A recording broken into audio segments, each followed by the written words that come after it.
Hello friends, good evening. Welcome to my channel English with Pooja. Today my topic is William Shakespeare ji. आज की literature की class में मैं William Shakespeare जी के ऊपर जो कमेंट किए गए हैं उन पर बात करेंगे. उन्होंने लिटरेचर में काफ़ी अच्छा वर्क किया है, स्पेशली उन्हें सभी जानते हैं और वो इतनी बड़ी हस्ती हैं, ऑब्वियसली उनके ऊपर तो कमेंट किए गए ही होंगे.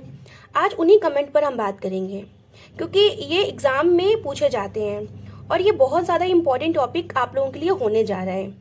क्योंकि ये लगता है ना कि इतने सारे ट्रिपिकल कमेंट जो कैसे हैं जो कैसे याद होंगे, तो मैंने यहाँ बहुत ही इजी तरीके से समझाने की पूरी कोशिश की है आप लोगों को. तो चलो स्टार्ट करते हैं आज की क्लास. शेक्सपियर के कमेंट्स देखिए, W.J. लॉन्ग ने इनके लिए एक कमेंट किया है. वो कमेंट क्या है? In a word he is the universal poet. उन्होंने W.J. लॉन्ग ने शेक्सपियर जी के बारे में ये बोला है कि he is a universal poet. कुछ जो राइटर हैं उनके लिए अच्छा बोला है और कुछ राइटर ने उनके लिए थोड़ा बैड कमेंट किए हैं. ओके, तो आज हम उनके 5 कमेंट के बारे में बात करेंगे.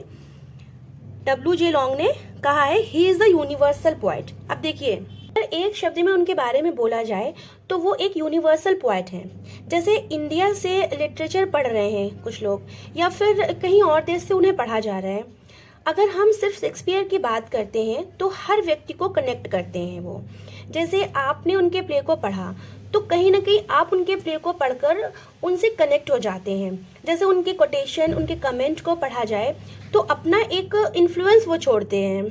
ठीक है, तो इसलिए W.J. लॉन्ग ने उन्हें एक यूनिवर्सल पोएट कहा है, जो कि सही है. तो W.J. लॉन्ग ने उन्हें क्या कहा है? He is a universal poet. Okay, universal poet, क्योंकि वो हर किसी व्यक्ति के ऊपर एक इन्फ्लुएंस छोड़ते चले जाते हैं. ओके, तो देखिए, हर एक चीज़ का मैं हिंदी में यहाँ पर एक्सप्लेन करती जाऊंगी जिससे कि आपको ये रट्टा ना मारा जाए, थोड़ा सा समझ में आ जाए. ओके, क्लियर हो जाए. पहला जो ये कमेंट था वो क्लियर हो गया. सेकंड देखते हैं. He breathe upon dead bodies and bought them into life. ये कहा है राल्फ वाल्डो इमर्सन जी ने.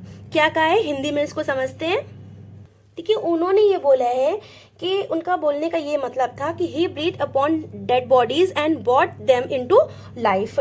शेक्सपियर एक ऐसे इंसान थे कि जो वो सांसें लेते थे वो मृत इंसान पर सांसें लेते थे. यानी कि जिन चीज़ों को कोई पूछता भी नहीं था उन चीज़ों को वो चुनते थे और उनमें लाइफ भर देते थे, जीवन भर देते थे उनमें.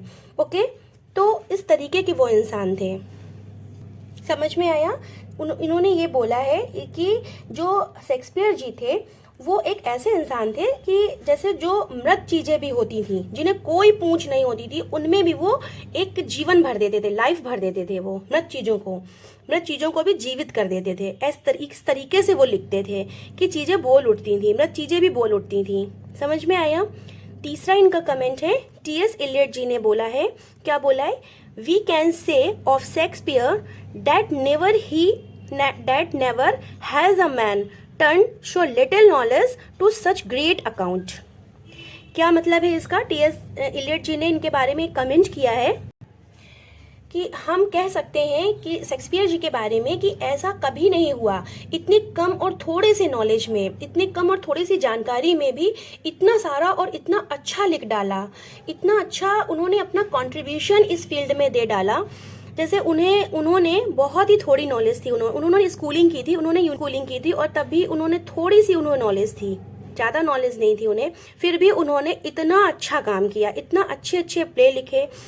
तो वही T.S. इलियट जी ने कहा है कि we can say of Shakespeare that never has a man turn so little knowledge to such great account. Okay, इतने थोड़े से नॉलेज में भी उन्होंने इतना अच्छा लिखा, इतना अच्छा उन्होंने अपना कंट्रीब्यूशन दिया फील्ड में. वही इन्होंने T.S. इलियट जी ने इनके बारे में बोला है. अब हम 4th देखते हैं.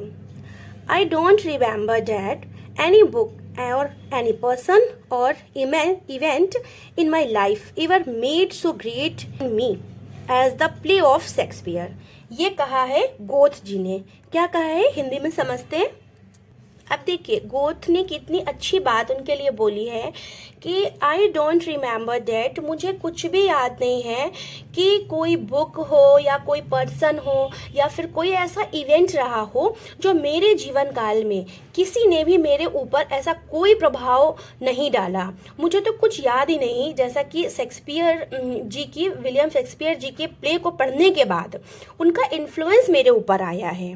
ओके, उन्होंने देखिए गोथे ने कितनी अच्छी बात बोली है विलियम शेक्सपियर जी के बारे में। Okay, I don't remember that any book, important है ये, बुक और पर्सन और event in my life ever made so great an impression upon me as the play of Shakespeare. Clear हो रहा है, हिंदी में भी बताती जा रही हूँ। नेक्स्ट देखते हैं 5th वाला क्या है। जॉन रस्किन जी ने इनके बारे में क्या बोला है। Shakespeare has no heroine but heroes, Shakespeare has no heroes but only heroine. अब इसका हिंदी में क्या मतलब है देखते हैं। देखिए शेक्सपियर जी अपने हीरो पर ज़्यादा फोकस नहीं करते, हीरोइन पर फोकस करते हैं। उन्होंने बहुत ज़्यादा जो हीरोइन है उनको बहुत ज़्यादा इंटेलिजेंट दिखाते हैं अपने प्ले में। शेक्सपियर जी उनके कंट्रोल में रहते हैं। और जैसे आप मैकबेथ में देख लीजिए, लेडी मैकबेथ को कितना इंटेलिजेंट उन्होंने प्ले रोल कराया है। और या फिर किंग लियर में उनकी बेटियों को देख लीजिए, उनका प्ले कितना इम्पोर्टेंट है। पोर्सिया को ले लीजिए। तो इस तरीके से जो विलियम शेक्सपियर जी हैं उनके जो प्ले हैं उसमें उन्होंने हीरो का जो प्ले है उसमें खुद का जो हीरो का प्ले है शेक्सपियर जी के इन्फ्लुएंस में आकर काम करते हैं। जो हीरो का प्ले है वो शेक्सपियर जी के इन्फ्लुएंस में आकर काम करते हैं और जो हीरोइन का प्ले है उस पर वो ज़्यादा फोकस करते हैं। तो जॉन रस्किन जी ने इसके लिए उन्होंने कहा है, जॉन रस्किन जी ने शेक्सपियर के ऊपर इसी बात पर कहा है कि Shakespeare has no heroes but only heroine. I hope कि क्लियर हो रहे होंगे पॉइंट आपको जो हिंदी में और इंग्लिश में दोनों में बताए हैं। तो आज के लिए बस इतना ही। और अभी कमेंट का पार्ट जो है वो ख़त्म नहीं हुआ है, आगे का हम देखेंगे नेक्स्ट वीडियो में।